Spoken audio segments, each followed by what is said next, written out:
Hello and welcome to this week's edition of the Snakebite. We have a lot to cover. Men's basketball is finally back, and if you couldn't tell, I am very, very excited to talk about that. Regionals is coming up for cross country, and we have a whole lot more in between. Let's roll that intro. I don't know if you heard me, but basketball is back. It's officially the best time of the year, and there is so much to cover. I'll keep it short for me on here. Men's basketball opened their season yet again at the Small College Basketball Hall of Fame Classic, the two-day, 10-game Division II basketball tournament that acts as the official opening ceremony for the year-long extravaganza of college basketball. The Mocs opened their season against an Alaska Anchorage squad with a lot of new faces, but the new-look Mocs found success after a slow start. Out of the 5 starters this season, only one is a returner for Florida Southern in forward Amari Miller.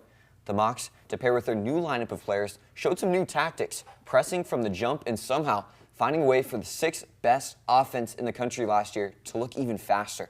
In this first game, it was the transfers show with Elijah Walsh, a transfer from Division I school Campbell University, finding 23 points in his first game with the Mocs, to pair with Fresno State transfer Jasir Tremble's 19.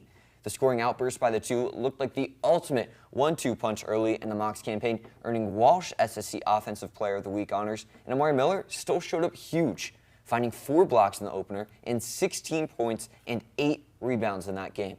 In the very next one, the Mocs came out firing, making 10 threes in the first half, with Miller opening up the shooting frenzy. The Mocs entered the second half with a commanding 53-40 lead. The second half, though, was a very different story. The Mocs shot lights out in the first half, and that fizzled out in the second, with the spotlight now on the paint. UVA Wise was utterly dominant against the Mocs in the paint, scoring 68 points in the painted area, with the most allowed points in the paint in school history by Florida Southern. The Mocs struggled with their press in the waning minutes of the game, but the nail in the coffin was this. The number 16 ranked men's cross-country team just made history. Pinch me if you've heard that one before. Ow! The reigning Sunshine State Conference champions dominated at the South Regional, where they finished 2nd overall, only falling to the number 5 team in the country, Lee University, and all 7 competitors for the Mocs were all region. This is the first time ever that Florida Southern has had their entire regional squad named all region. Leading the way, as expected, was Karl van Gelder, who took the race out hard, but ultimately got caught at the end to finish 4th overall. Anthony Matthew followed Gelder in his highest finish of the season, as he was 9th overall and 2nd on the team. The rest of the Mocs filed within the top 25. To emphasize how major this feat is, the Mocs' 3rd finisher, sophomore Eli Zupa, beat the top runner of 14 out of the 18 teams that competed in the regional. The men will move on to the national championships next weekend up in Kenosha, Wisconsin, where the Mocs will look to prove to the nation they're more than just a top 16 team. The men may be ranked number 18 in the country, but the ladies have more than earned their spot at the top of the Snakebite. Women's basketball has won 6 straight, with a ton happening since we last talked about them, and to start, they're scoring at an unprecedented rate, as they're averaging over 82 points per game through their first 7 games of the season. An FSC team hasn't averaged 82 or more points in exactly 30 years.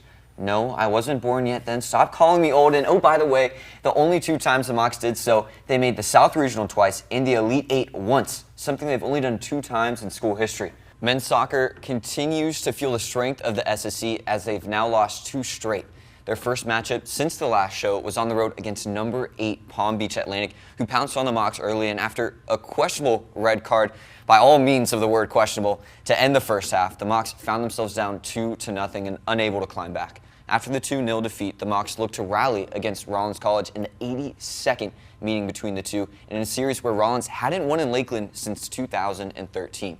The Mocs men looked strong to start, limiting the middle of the field for the Tars and firing shots away, as they would eventually find the first goal of the match thanks to this crazy sequence that Tim Byeline was able to finish.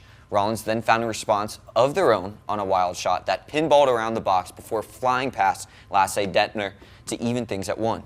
Coming out of half, momentum still felt in the Mocs' favor as they developed some promising chances before the close of the first half, but the Tars laid siege on the Mocs' goal, finding 2 quick ones in the 52nd and 54th minutes of play. Florida Southern began to scramble, playing some of their most inspiring offense of the season, but because of rush shots, couldn't find the back of the goal. But that was until Byline's second goal in the 81st minute. the Mocs felt the momentum shift back their way and chased the Tars all over the field, trying to find the shot to answer their prayers in the final 10 minutes, and continued to get closer and closer until this sequence at the end when it all came up short. And that was the story of the night. The Mocs fought valiantly, but will look to pull themselves back up as they take on number 18 University of Tampa in Tampa before they have to take on two more top 25 teams in number 14 Florida Tech and number 25 Nova Southeastern.